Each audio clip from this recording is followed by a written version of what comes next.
Good evening. What I'm about to show you contains powerful pictures, powerful videos, and it is quite simply one of the worst things I have ever seen in my life. And if you're anything like me, you will struggle to put into words your emotions at seeing what I'm about to show you. But I have done my best.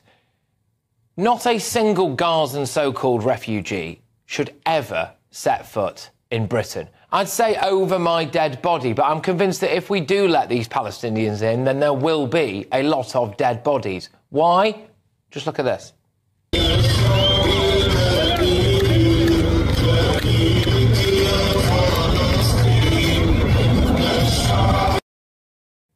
Today, Hamas dug up and paraded the coffins carrying the bodies of Jewish babies and their mother. How did these poor, oppressed, lovely Palestinians react?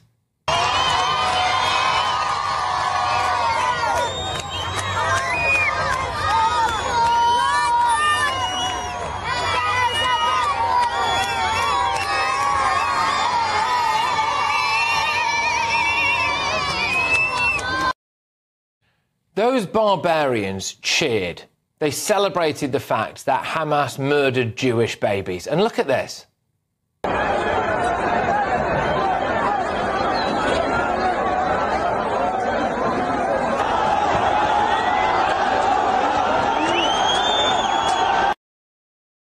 They came out to line the streets to watch those coffins go by, celebrating again. Fathers took their own children in their arms to gleefully watch as dead Jewish children were returned to Israel. But they weren't just returned, no. The Sun has reported that Hamas locked the coffins and didn't provide the keys. Israel had to screen those coffins to make sure Hamas hadn't packed them with explosives. All this talk about how Gaza is impoverished and locked off from the outside world. Well, where did Hamas get the resources to make these horrific giant posters? How did they manage to get them printed, to design them, to get them there? And I'll be honest with you, all those Hamas fighters, they seem very well fed, don't they? They don't look like they've been having any trouble whatsoever getting food. As videos emerged of those coffins being paraded through the streets, Jeremy Corbyn, the man that our current Prime Minister, Keir Starmer, tried to get elected not once, but twice, tweeted this: "No more arms to Israel. Stop arming Israel." Nothing about Hamas. Nothing at all. And now, 15 Labour MPs have written to Keir Starmer demanding that we let Palestinians seek asylum in Britain. Oh, these poor oppressed people. They face the daily risk of death. They've got no medical supplies. They've got no way out. All right, then. And we've got immigration judges like Hugo Benedict Norton-Taylor ruling that Gazans can use the Ukrainian refugee scheme to come to Britain. Just look at this. Just look at this.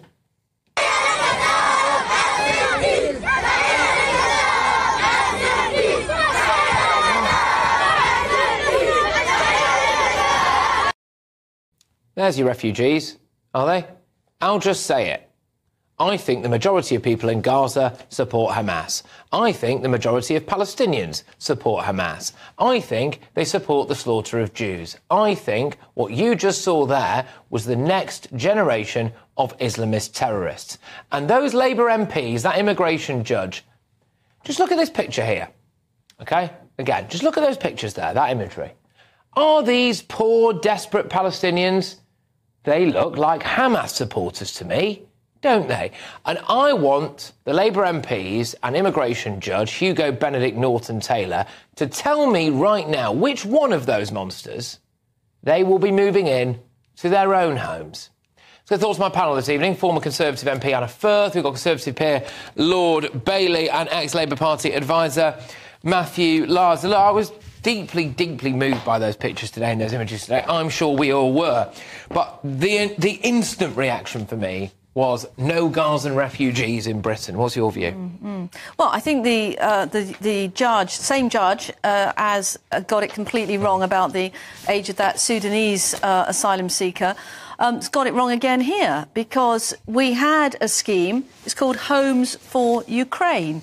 It wasn't called Homes for Gazans, it wasn't called Homes for Palestinians, and he has somehow managed to slip into that scheme a family of 6 from Gaza. Completely and utterly wrong. It may be that there should be a debate in Parliament about whether genuine Gazan refugees... But how do we know? Well, I don't think there's such a thing, Gavin. No, I know you don't, Patrick, but just because you don't think it doesn't mean that... But where's the evidence that they are? Well, what you're showing us, what you're showing us is truly horrific, but that doesn't represent everybody. But it's a risk, Gaza. and I don't want to take that risk. I don't give a toss whether there's a few of them. I don't want any of them here. I'm agreeing with you that the only way in which we would bring any Gazan refugees to this country would be if Parliament has debated it and we have decided that that's what we want to do. That's not what the judge said. Got it wrong. Sure, what do you think? You know, these calls now, there's 15 Labour MPs. There are other MPs from other parties as well, it must be said, who wrote to Keir Starmer saying, no, you know, we've got to, come on, we need more of these Palestinians here. I'm sorry, I see footage out today, and I just think, no. There's two things to say. Keir Starmer's now realising that opposition is one thing and government's another, because this is absolutely not where he said he is, and he's going to have to face down his own MPs. If you're going to have Gazans here, then there will have to be a debate in Parliament. What's shocking and what's problematic is, again, is the interpretation of the law. The scheme is literally called for Ukrainians. And again, I think the judges put the whole legal system at risk by making decisions like this, because an ordinary person will say, well, hold on, that isn't a loophole. You've just gone completely round the words. Now, technically, there may be a loophole, but the point is, it's not in the spirit of the rules. It's culturally, it seems quite crass to me. And again, the legal system runs the risk of the political pendulum swinging so hard the other way that we lose balance, and then the public demand that politicians go after them. Yeah, I think today the illusion died. It's something that I've never bought into, by the way, but today, for me, the total illusion died. That the Palestinian people, the people in Gaza, are this brutally oppressed group of people who hate Hamas and who are being forced to live under them. Well, I tell you what, how many tens of thousands turned out on the streets today, Matthew, to wave and cheer at the bodies of Israeli babies in their coffins? I'm sorry, I think they support Hamas, don't they? Well, I think that they're incredibly distressing scenes, and clearly there is significant support for the Hamas regime that we saw by people turning up and behaving as appallingly as they did. It's interesting that the UN has said they think that Hamas has broken international law. I know that Israel is critical of the UN a lot of the time, may have justification, may not, but at least today the UN's been absolutely clear on that. I mean, some people would say, obviously, there have been very significant civilian casualties amongst the Gazan people. Some would say that if, you know, a bit like, you know, when we took retaliation against people in Northern Ireland and you kind of pushed people into the arms of the terrorists, that's an argument some would make. I'm not sure I totally buy into it, but it's an argument that some would make because of the level of civilian casualties you've seen. I think in terms of this letter, it is, I have to tell you, it's the usual suspects of, I mean, some of them aren't currently, I mean, Jeremy Corbyn obviously out of the Labour Party. Some of them are the people on the far left, and some of them are currently not suspended from Labour MP. So it won't be a change of Labour policy. There won't be Gazan refugees coming here. Because Jeremy Corbyn, yeah, absolutely, no longer a member of the Labour Party. However, Keir Starmer did try to get him elected not once but twice. And the names on that list, a lot of them are members of the Labour Party. Yep. What does that say to you? Well, Starmer is losing control of this group of backbenchers. Particularly interesting to me is that 2 of the names on this letter were 2 MPs that lost the whip over the benefit cap vote. Richard Bergen and I think Ian Byrne is the other one. They just got the whip back 2 days ago, and already they're questioning Starmer's authority again. So he completely is losing his grip, and he, you know, he's trying to sort of tread this thin line on Gaza because he doesn't want to upset one side, doesn't want to accept the other. This is the same sort of tactics that they employed in the House of Commons when they persuaded the Speaker, remember, to rig the votes because they didn't want a big rebellion. What do you make of what we've seen with that letter? I think the first thing, these 2 MPs he needs not worry about. What he needs to worry about is if the 2 MPs becomes 15, they become 20, becomes 25. These 2 are obviously, you know, they're off in the corner. Yeah. What's more important, the first thing to say is there's pain on both sides of this conflict.